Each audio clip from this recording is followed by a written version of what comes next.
Évangile de Jésus-Christ selon saint Matthieu. Gloire à toi, Seigneur.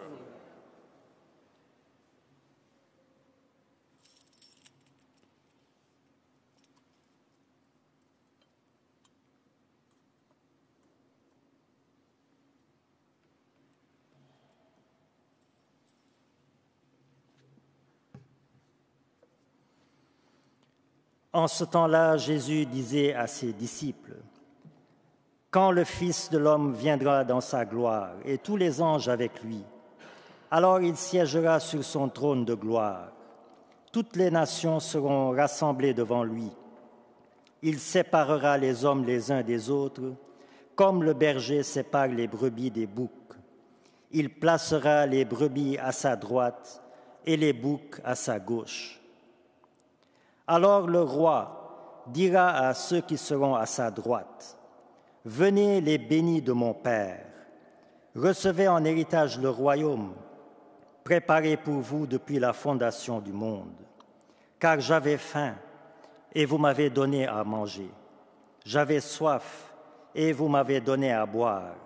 J'étais un étranger, et vous m'avez accueilli. J'étais nu, et vous m'avez habillé. J'étais malade, et vous m'avez visité.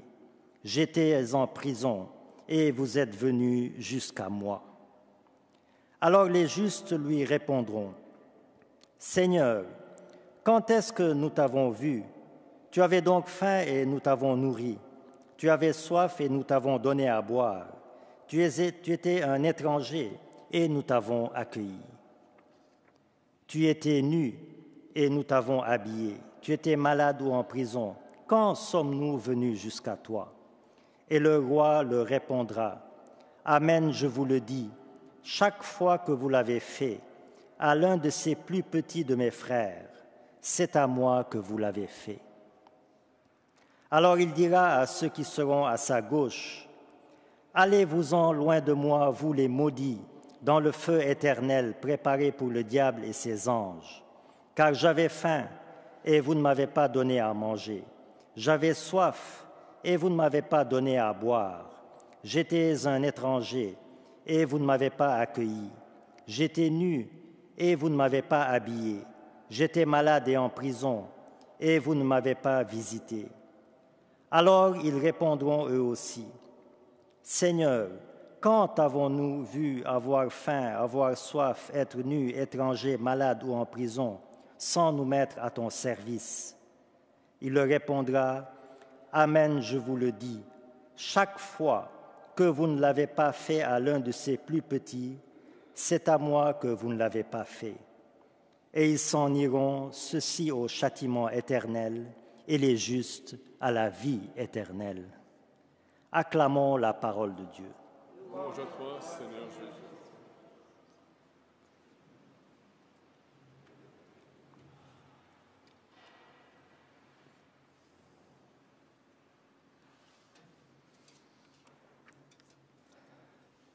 Un évangile très très bien connu qui nous est servi aujourd'hui pour le Christ roi.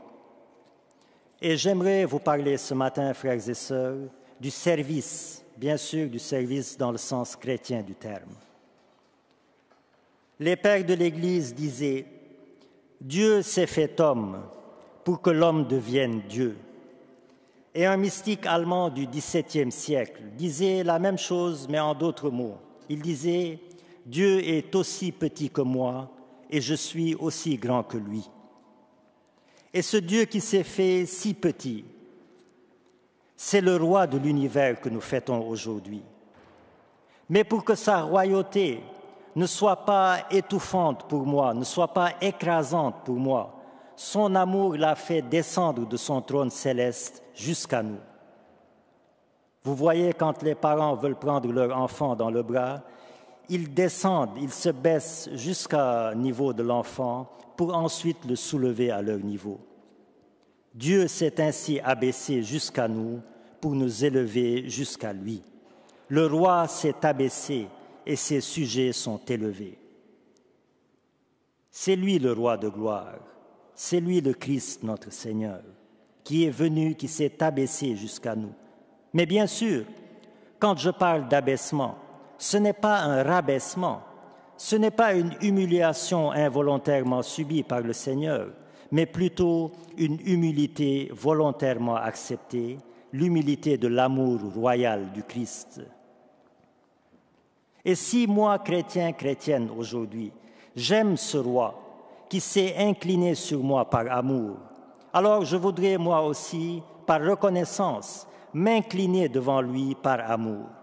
Mais on sait bien sûr que le roi n'est plus là physiquement, Jésus n'est plus là physiquement pour recevoir mes révérences. Et pourtant, je peux encore aujourd'hui m'incliner devant lui.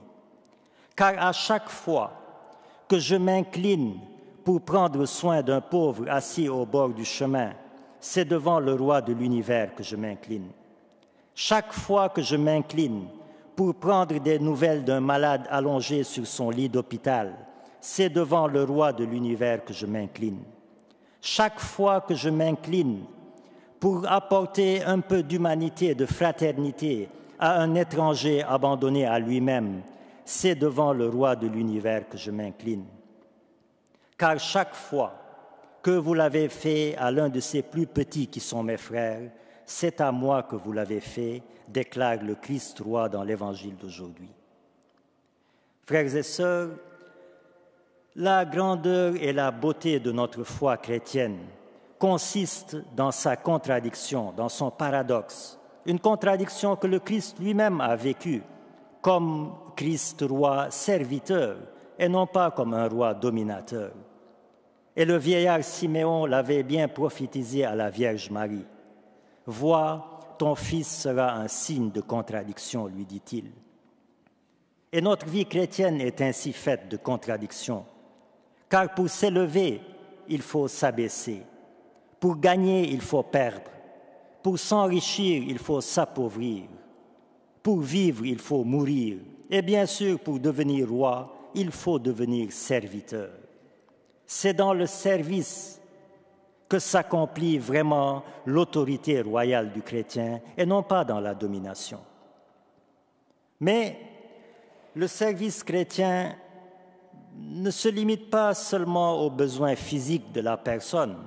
Le service chrétien est un service tout inclus qui prend en compte l'intégralité de la personne humaine dans toutes ses dimensions et dans toute sa dignité. L'homme n'a pas seulement besoin de pain pour vivre, nous dit Jésus. Je ne sers pas mon prochain en subvenant seulement à ses besoins primaires, ses besoins vitaux. Bien sûr, il faut le faire, c'est important. Ce sont des besoins justement vitaux, donc il faut le faire. Mais je sers aussi mon prochain en prenant soin de le respecter par mes paroles et par mes actes, dans toute sa dignité, dans tout ce qu'il est, dans sa race, dans son origine, dans ses coutumes, dans son statut social, etc. Si je fais de l'aumône à un pauvre, en lui jetant une simple pièce de monnaie dans son pot, sans le regarder, sans aucun égard pour sa personne, mon aumône manque de charité. Mon aumône ne prend toute sa valeur que si je prends conscience que dans ce pauvre-là, il y a une dignité humaine inviolable parce que le Christ vit en lui. Et j'aime beaucoup cette phrase de Marguerite Diouville qui disait « Je regarde dans les yeux des pauvres et je vois Jésus me regarder à travers eux. » Et bien sûr, ce que je dis, ce n'est pas seulement valable pour l'aumône envers les pauvres, dans tous les domaines de notre vie. À chaque fois que je sers mon prochain, sans y mettre de la charité, je sers par devoir et je manque au service royal du Christ qui nous a servi par amour et non pas par devoir. Alors, frères et sœurs, la fête du Christ roi est un appel à repenser nos relations humaines, à prendre conscience que la dignité humaine n'est pas une dignité à plusieurs paliers, selon l'origine, selon le statut social, la race, etc. Non, la dignité humaine est une et indivisible, car la vie humaine se vaut sur tous les continents. Elle est marginalisée et les exclut de notre monde. Victime de la mondialisation de l'indifférence et de l'injustice sociale, sont le constat amer que la royauté de domination écrase la royauté de service. Les familles qui se déchirent, les couples qui se disloquent, les amitiés qui se rompent sont aussi le constat amer que l'humilité du Christ roi est remplacée par l'orgueil de l'homme roi. Tant que l'être humain, frères et sœurs, tant que l'être humain, à l'échelle mondiale ou familiale, tant qu'il adopte le rôle de prédateur de son prochain et non de serviteur de son prochain, le monde sera plongé dans les ténèbres de l'ignorance et de la violence. Il n'y a de solution aux problèmes humains que dans le respect de tout être humain, sans exclusion ni favoritisme. Cette fête d'aujourd'hui, cette solennité du Christ roi, est donc un appel urgent à nous regarder les uns les autres avec le cœur et non pas avec les yeux. Car les yeux regardent les différences, mais le cœur regarde les ressemblances. Le Christ roi, lui, nous a regardés indistinctement comme ses enfants bien-aimés, alors nous aussi faisons de même. Enfin, le roi, frères et sœurs, le Christ est un roi qui noue le tablier à sa ceinture pour laver les pieds de ses disciples. Incompréhensible royauté, incompréhensible abaissement. Et d'ailleurs, Pierre s'en est tellement étonné qu'il craignait d'accepter un acte de lèse-majesté et il a demandé à Jésus de ne pas lui laver ses pieds. Mais c'est parce que Jésus est le roi des rois, le plus grand de tous les rois, qu'il s'est abaissé ainsi. Seul l'amour peut faire cela. Seul l'amour peut comprendre cela. Parce que, frères et sœurs, seul est roi, celui qui règne dans les cœurs, Jésus-Christ notre Seigneur. Amen.